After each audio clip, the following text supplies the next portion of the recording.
Hi there, welcome to another King's Daily. Really great to be with you.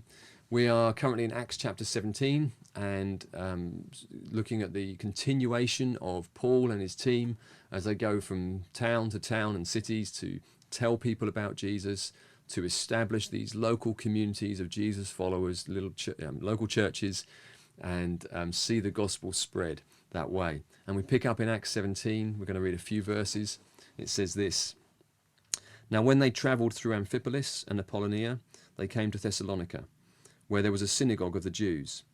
And according to Paul's custom, he went to them, and for 3 Sabbaths reasoned with them from the Scriptures, explaining and giving evidence that the Christ had to suffer and rise again from the dead. This Jesus who I'm proclaiming to you is the Christ, he said. And some of them were persuaded and joined Paul and Silas, along with a large number of God-fearing Greeks and a number of leading women. So this was Paul's custom. He would first go to the Jews to tell them about Jesus.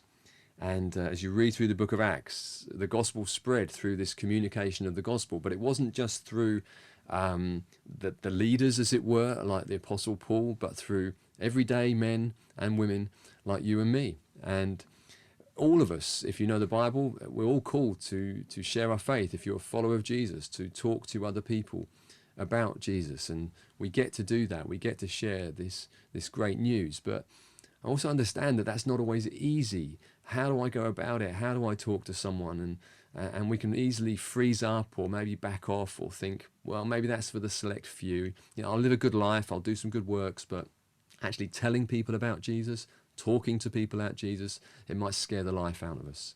So what can we learn from Paul here in the way he went about it? Even though we're not like Paul, God's called you to be you and me to be me. We're all wonderfully different, but we're all called to share. Well, there's a few things hopefully I can draw out from this.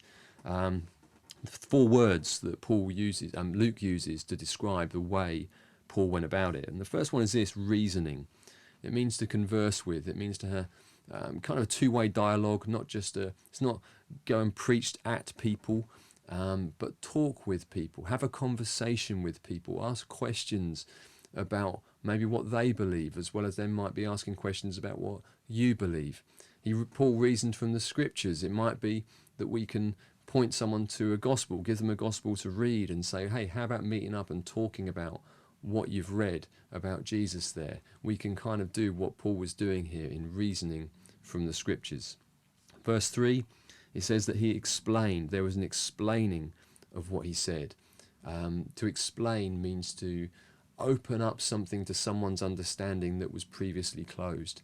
It means for us to grow in our understanding of the gospel, to keep delving into what the gospel means and learning what Jesus has done for us. And out of our understanding of it, and those light bulb moments sometimes when someone explains something about the gospel to us, that you go, oh, I get that now. Oh, I see that now. I understand that now. In the same way, we get to pass that on to other people as well.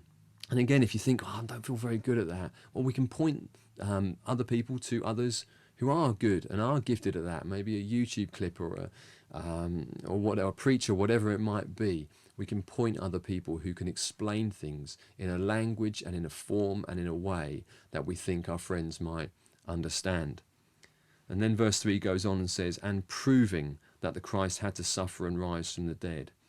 Paul, this word proving means to give evidence for something, to convince someone through giving of evidence. And it might not be that someone says to us, oh, well, prove to me that, that in the Old Testament, that Christ had to rise and suffer, the Messiah had to suffer and rise from the dead. It's quite unlikely, maybe in our culture, it may happen that someone from a Jewish background might ask for that kind of evidence. But it's more likely someone might say that, I want evidence that, I don't know, God existed, or Jesus really existed, or that we can trust the Bible, or whatever. And again, the good news, we haven't got to be experts on this. We can learn stuff ourselves, and it's good to do that. But also, you might point someone to those that have done a thorough job on looking at the evidence for Christianity. And Lee Strobel has done that. He was an atheist, a journalist, became a Christian, convinced by the evidence, And he's written this book, The Case for Christ. Recommend reading it yourself and learning and growing. But also, maybe it's a case of saying to someone, "Do you know what? I don't know the complete answer on that, but I know someone who's got a good answer. Maybe this book or another one or a podcast or, again, whatever it might be." And that can free us up in our conversations in talking about Jesus. And then the result of all this, in Acts 17, verse 8, it says these men have upset the world. That they've turned the world upside down through their talking about Jesus, through their reasoning, explaining and proving and showing actually this Jesus, he is who he said he is. And we get to do the same. We get to be part of the world being turned upside down. And really, actually, it's about our lives getting turned the right way up because of what Jesus has done.